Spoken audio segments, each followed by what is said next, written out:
Hello everyone and welcome to my channel. My name is Crown and today we are going to have some more stories that I hope that you will enjoy. But before we start, it will be so much appreciated if you would subscribe to the channel, like the video if you enjoyed it, and maybe leave a comment down below. These simple clicks would mean a lot to the future of this channel and really reward the effort that I put in every day. And now, without further ado, let's go! First story. How to properly move out of your cheating ex place.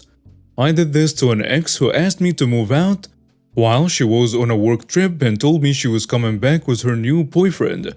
We were still together when she left. I got these little noisemakers, battery-powered ones, the size of a quarter that emit sounds at just the right volume that you aren't sure if you really heard it. So quiet that two people could be sitting in an average-sized room, and while one can barely hear it, the other wouldn't hear a thing. They last ages and fit perfectly in light fixtures and in wall outlets. I got a box of 20 of them for like $100 on eBay and got so creative all over the house, her car. I even hid them in a boat her father got her. Rich family and she grew up sailing. Now these little noisemakers make a noise at completely random intervals. Could be minutes, could be hours, could take a whole day off. They cycle noises like children laughing, a dying breath as they call it, a whistle, scratching noises, some other ones I can't even remember, but you get the idea. It was so unpredictable and it was near impossible for someone to just figure it out. Months go by, I get a new place and get my life back up. Now we had a few friends in common and one of them I kept up with. They were kinda sour about how she ended things, but they had grown up together and kept up the friendship, loosely talking and catching up on occasion. I never really asked about her, but one day, we got to talking and he's wanting to prank some friends on a camping trip. So I told him about the noisemakers. As I'm telling him about them, he slowly starts making this face, like he's gradually losing it. He's got this huge grin on his face and asks me, "You put these in your ex's stuff, didn't you?" When I admit, he starts laughing hysterically. Turns out her new boyfriend had only lasted a few months and had left telling her that he couldn't handle whatever was going on with them and their mental states. Turns out for a while they had both heard things and sometimes only one would hear them, which gave the illusion that something really screwed with them was going on in their heads at different times. They couldn't figure it out and eventually, he wanted out completely. And having run down all the crazy list of people who are hearing voices, you would think he ended up believing he had been infected with some brain worm the government was putting in vaccines or something like that. It was amazing. I hadn't expected to hear anything about it. I rode that train for weeks and when it went away, I got another hit of that high. She moved out, told her parents she didn't want the house, and to give it to her brother or sell it. I wouldn't tell them why. I always tell people who ask about her that I hold no grudge, and do not tell them the part where I totally screwed with her so bad I overshot the got her backstage and hit the blissful state of being satisfied with my work. My wife knows the story by heart because it's her favorite one to tell. Next story. Leave me, my birds and squirrels alone. Note, this happened a while ago. So some background. I live in a small Midwest town. I'm a disabled army veteran who gets meals on wheels. Everyone, including the mayor, police chief, fire chief, city council members, and most of the city employees and residents know me. I love watching the birds and squirrels, and so do my puppies. I have a large picture window. I use a heavy-duty cane to get around due to service-connected disabilities. I have severe PTSD, social anxiety disorder, and depression. I do not deal well with confrontation. I'm outside in my front yard filling the squirrel/bird feeder with peanuts and sunflower seeds. I've already filled up the bird feeders, and they are hanging from their hooks. I have a little bucket that I use to fill the feeder, and my feeders are well within my property lines, and about 10 feet from the house, so far away from the street or sidewalk. All of a sudden, I hear the call of a wild Karen. Excuse me, what do you think you're doing? Huh? Was all I could stammer out. I had never met this woman before, and I knew a lot of people. Karen then screamed, You can't put out bird feeders in the city. I was told so. I've lived in the city in my house for over 20 years, so I know it wasn't true.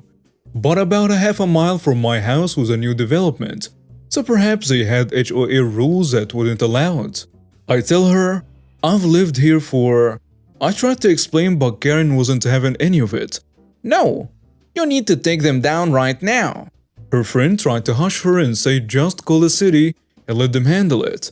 No, I yelled back. They are staying. I was a sergeant in the army and my voice carries.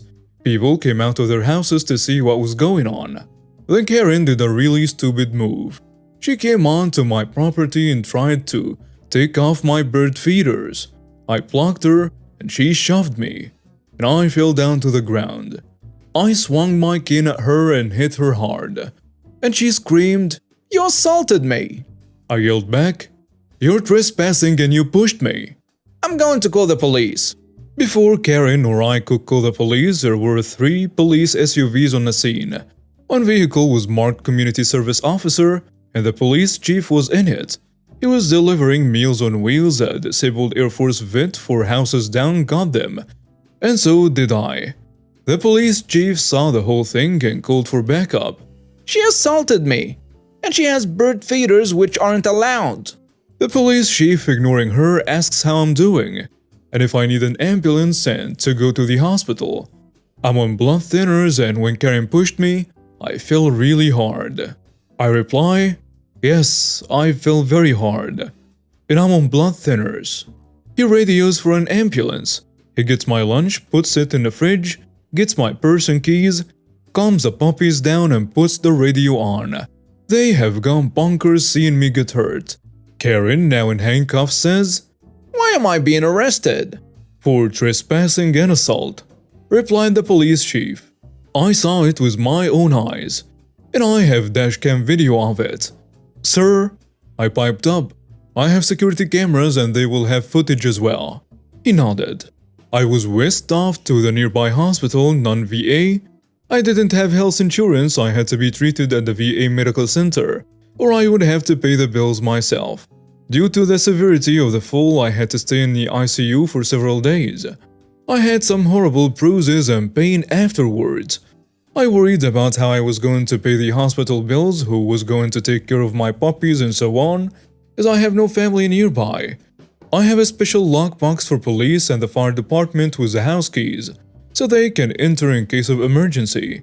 Between the police and the fire department and neighbors, my puppies were spoiled rotten, walked, treats and fed. And Karen, not only did she get jail time, but then she had to do 5 hours of community service. The judge knew me. I threw the book at her. She also had to pay 100% of my medical expenses, including the ambulance ride. Now for some super karma. During her jail time, she had to come to my house, dressed in her orange jail jumpsuit and do yard work, including mowing the lawn, raking leaves, pruning and picking up my dog's poop in the backyard. Wait for it, refilling the bird feeders. Oh, how she hated to fill the feeders. Note: apparently Karen lived in a new development which had HOA rules. They were McMansions. I did not see her after she finished her community service, and from what I've been told, she lost her job and her rich husband divorced her. I am not shedding a tear. So for the Karens out there, leave me, my birds, squirrels, and their feeders alone. Next story. You want us to pay for the candy we're stealing? One day at work, I got a call over the radio to watch out for a family that had walked in because they were slightly suspicious and had big bags. I was cleaning the aisles when I saw 2 kids grabbing handfuls of candy. At first, I thought nothing of it because kids do that, until I saw both of them shovel a few in their mouths right next to me. I kindly lean over and say, "Oh, little miss, could you and your sister not eat the candy until you pay for them, please?" They literally start screaming and their parents come rushing like bats out of hell screaming, "What did you do to my kids?" "What? No, I just asked that they didn't." "Who do you think you are? What were you trying to do to them?" "Nothing.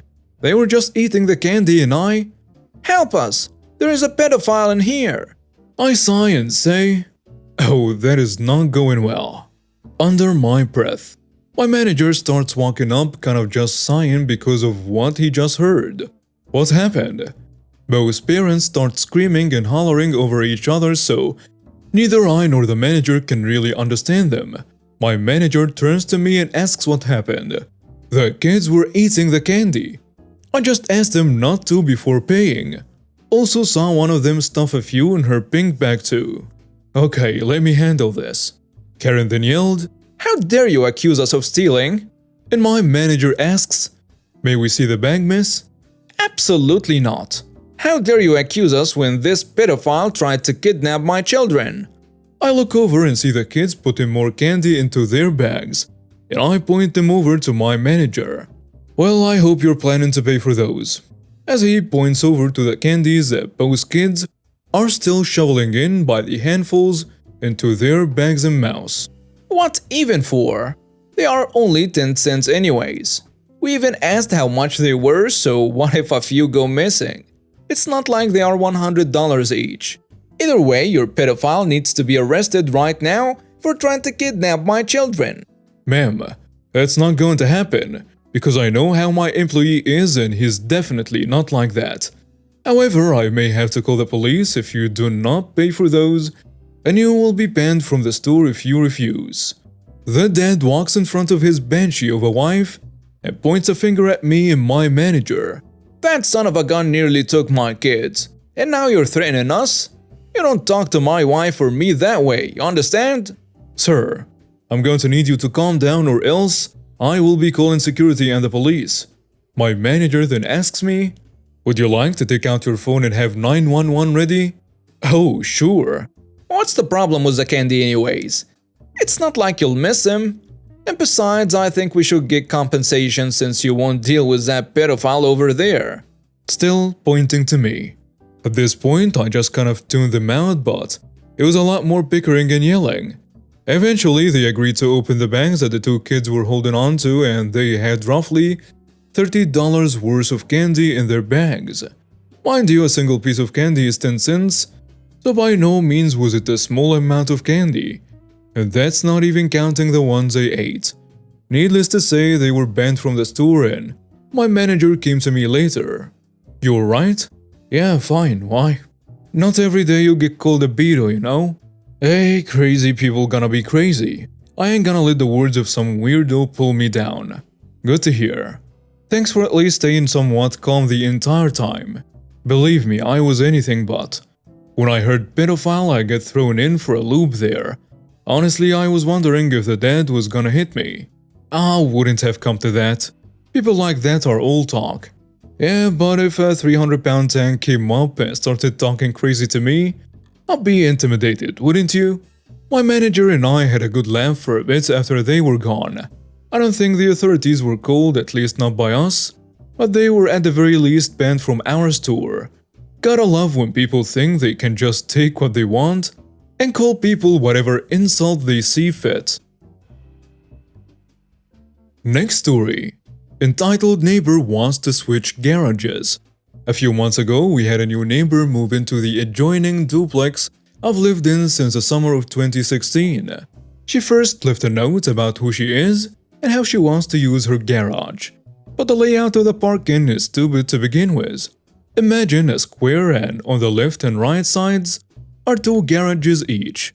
On the upper part of the square are 3 parking blocks. The upper left garage and parking spot is hers. We all have 2 parking spots. In the note, she said she wanted to use her garage and that she's a good driver. So to accommodate her, my boyfriend, who has the middle parking spot, parked as far to the right as he could without inconveniencing us or the other neighbor that parks to the right of us. That system worked well until she ended up driving into the side of her garage door, messing up the door and the side of her car. She ended up just parking in her parking spot with no issues. We just got a note explaining how winter is coming and that she needs use of her garage and that the one she has now she can't use because it tears up the side of the garage door and her car. So she proposed to switch garages. And if not, she said she will be talking to the management company we rent from. I don't even understand how she can feel that entitled that she can kick me out of my garage or parking spaces of 5 years. We need the middle spot because we have a diesel that has to be plugged in during the winter. So far nothing came out of her empty threats, but I'll keep you posted if she decided to really escalate things. And now we have reached the end of today's stories. Thank you for watching and see you next time.